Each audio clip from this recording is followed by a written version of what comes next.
Okay, so there's a new generation of weight loss drugs out there, and honestly, they are absolutely revolutionary. I mean, we're talking about medications that are completely changing the game for treating obesity.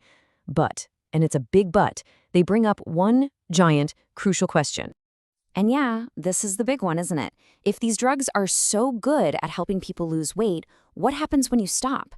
I mean, what happens to the weight? What happens to your health the second that prescription runs out? Well, that's exactly the question we're going to tackle right now. And lucky for us, the answer doesn't just come from some one-off study. Nope, it comes from a massive new scientific review, a meta-analysis. What that means is researchers basically hoovered up dozens of different studies, all the best science out there, to give us the clearest picture possible. So, all right, let's dive in. First things first, let's just get on the same page about why these drugs, these weight management medications, or WMMs as you'll see them called, are such a massive deal. Really, it all boils down to one simple fact. They just work. Like, really work. And how well do they work? Well, check out this number. In the big clinical trials, people taking these new drugs were losing 15 to 20% of their body weight. I mean, think about that for a second. That is a truly game-changing result. It's no wonder there's so much hype, right? Okay, so we've established they're incredibly effective while you're taking them. But that brings us right back to the million-dollar question this huge study wanted to answer. What happens when you stop? And look, this wasn't just some small investigation. We're talking about a systematic review that pulled together 37 different studies. That's data from over 9,000 people. When you pull that much information, you can spot trends and patterns that you totally miss in a single, smaller study. It's a really powerful way to find a reliable answer. So what was that answer? Well, it points overwhelmingly in one direction. The core finding of the study is that when you stop taking these drugs, the weight comes back. And you know what? It comes back fast. So just how fast are we talking? Well, here's the first big number. On average, people who stopped taking these meds regained about 0.4 kilograms a month. To put that in perspective, that's almost a pound every single month. Okay, so if you're gaining weight back at that pace, how long does it take to undo all that progress?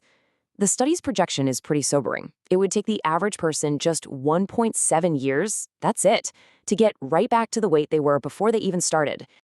This chart really puts it into perspective, doesn't it? The average person in these studies lost about 8.3 kilograms, and the projected regain?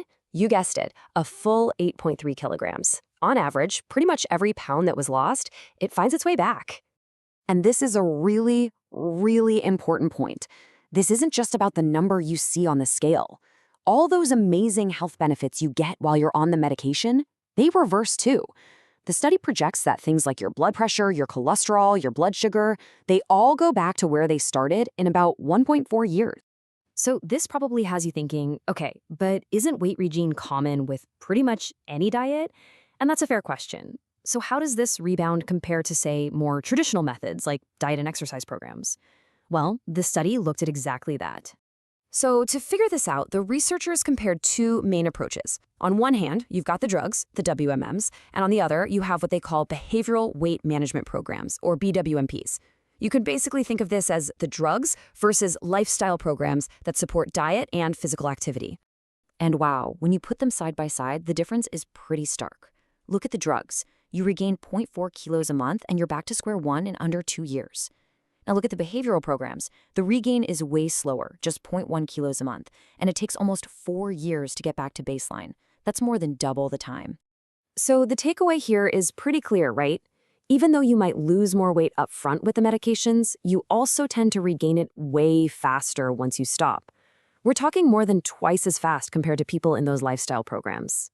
Okay, so what does all this mean? Where does this leave us? Well, it really suggests that we might need to totally reframe how we think, not just about these drugs, but about obesity itself. These study authors themselves use this specific phrase. They call obesity a chronic and relapsing condition. And that's key. This isn't like having a bacterial infection where you take some antibiotics for a week and you're cured. No, this is a long-term condition that seems to need long-term management.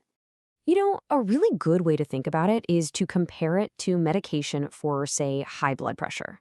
Those pills work great at keeping your blood pressure down, right? But what happens if you stop taking them? Your blood pressure goes right back up. This study is basically telling us that these weight loss drugs work the same way. They are an amazing treatment, but they're not a cure. And that really leaves us with the big, final question to chew on. If these revolutionary drugs aren't a short-term fix, but instead a lifelong treatment you need to keep the benefits, well, how does that completely change everything? How does it change the medical approach, the cost, the personal decisions we make in how we fight obesity?